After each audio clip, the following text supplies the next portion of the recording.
Rajapeta PSCS chairman నమిల Mahender Goud ప్రమాణ స్వీకార కార్యక్రమాన్ని ఘనంగా నిర్వహించారు.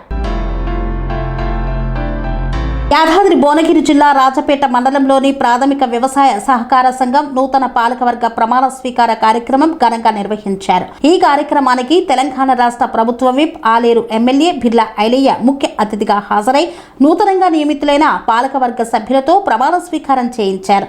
అనంతరం రాజపేట మండల పిఎస్సిఎస్ నూతన చైర్మన్ గా నియమితులైన నమిల మహేందర్ గౌడ్ వారి పాలక మండలి సభ్యులతో కూడా ప్రభుత్వ విప్ బిర్లా ఐలయ్య ప్రమాణ స్వీకారం చేయించి అభినందనలు తెలిపారు.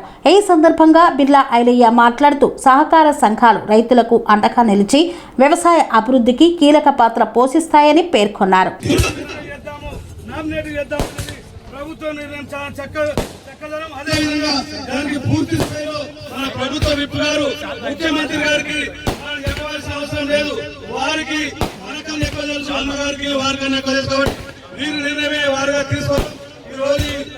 అవకాశం ఇచ్చినటువంటి చైర్మన్ గా అధ్యక్షుగా సంఘం మరి బంధుప్రీతి కానీ ప్రలోభాలు కానీ ఒత్తిడి కానీ మరి ఏ విధంగా దుష్పాచనం కానీ చేయకుండా సహకార చట్టం 1964 మరి సంఘం బయల ప్రకారం నడుచుకుంటారని మరి సంఘం అభివృద్ధి కొరకు మరి త్రివర్ణీకరణగా శుద్ధిగా పాటుపడతానని రైతుల కొరకు నిరంతరం మన ప్రభుత్వ విప్ గారి ఆలోచన మేరకు ముఖ్యమంత్రి గారి ఆలోచన మేరకు మన రాజపేట మండలాన్ని అన్ని మండలాల కన్నా వారికి ఎక్కువ ప్రేమ అదేవిధంగా వారి సలహాలతో ముందుకు తీసుకుపోతానని ప్రతిజ్ఞ చేస్తున్నాం.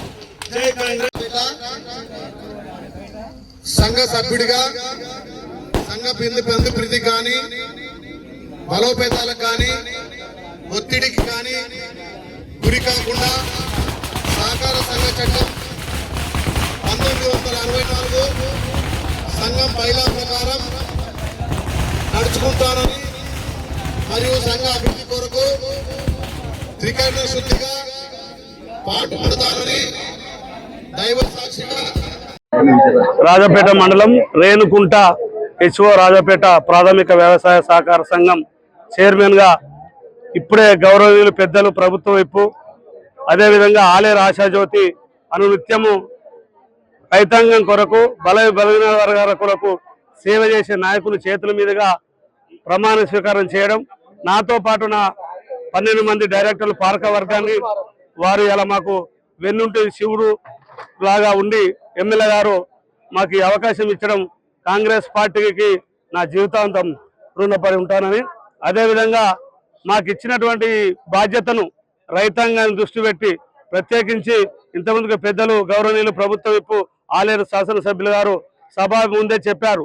గంధమల ప్రాజెక్టు అయితే ఈ రకంగా అయితే చేసినామో ఇటు అంటే కొండ్రేడు చెరువు, మొల్లగూడెం, సింగారము, కురారము కిందికి లక్ష్మకపల్లి వరకు కూడా ఈ ప్రాంతంలో ఒక 20 గ్రామాలకు వర్షాలు లేక వాగులు ఉండి కూడా సరిపోను కాలువలు పోక వారు ఇప్పుడే చెప్పారు 47 కోట్లతో సంబంధించిన మంత్రి గారిని తీసుకొచ్చి ఇక్కడ రైతాంగాన్ని కూడా ఒక 8 మండలాలనే రోల్ మోడల్ గా చేసి ముఖ్యంగా సాగునీరు విషయంలో ముందుంటారని, అదేవిధంగా మిగతా అభివృద్ధి కార్యక్రమాలకు కూడా ముందుంటారని వారు సభాముఖంగా చెప్పడం ధన్యవాదాలు, కృతజ్ఞతలు చెప్తూ, ఏదేమైనా గత పాలకులను మనం ఊకే అనుకోవడం కన్నా మనం చేసి రైతాంగాన్ని మెప్పించి ఒప్పించి ఉన్న దాంట్లో మంచిగా సమృద్ధిగా ఆ భగవంతుని ఆశలతో వర్షాలు కానీ పనులు కానీ ఆటంకం కాకుండా సాగుతాయని ఆశిస్తూ, మొన్న వడ్ల కొనుగోలు కూడా ఏమాత్రం ఇబ్బంది కాలేదు. మా దగ్గర దాదాపు ఒక 16 నుంచి 23 విలేజ్లలో కూడా ఐకేపీ ద్వారా మరి పిఎస్సి ద్వారా కూడా వడ్ల కొనుగోలు చేసినాం. ఈరోజు కాంట పెట్టగానే రేపులే ఎల్లుండే వాళ్ళకు నగదు వచ్చినాయి. అదేవిధంగా మొన్న పత్తి కొన్ని గ్రామాల్లో వేస్తారు. ఒక పూర్తి సబ్సిడీతోని ఒక రైతుకు 850 గ్రాముల పత్తి కూడా ఫ్రీ ఇవ్వడం జరిగింది. అదేవిధంగా కందులు కూడా 520, 120 సబ్సిడీ పోతే 400 రూపాయలతో కందులు కూడా ఇవ్వడం జరిగింది.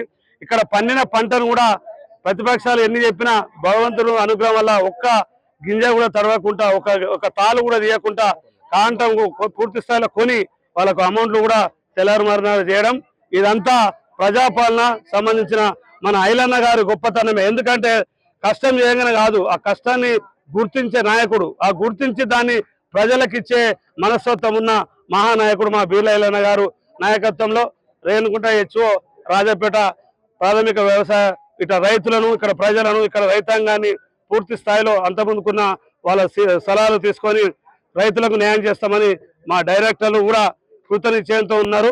అదేవిధంగా ఎలాంటి విభేదాలు లేకుండా, తారతమ్యాలు లేకుండా ఎవరైనా ఇంతకుముందుగా గౌరవనీయులు కూడా చెప్పారు, అంతకుముందు ఉన్న చైర్మన్ బీఆర్ఎస్ అయినా ఆయన రైతుల మీద శ్రద్ధ కనిపించడం, మేము వారు సహకరించడం, మీరు కూడా సహకరిస్తామని పూర్తి విశ్వాసం ఇచ్చినందుకు ఐలన్న గారికి, సంబంధించిన మంత్రికి, మరి ముఖ్యమంత్రికి, మా గౌరవ పెద్దలందరికీ ధన్యవాదాలు, కృతజ్ఞతలు. జై ఐలన్న, జై రైతులు.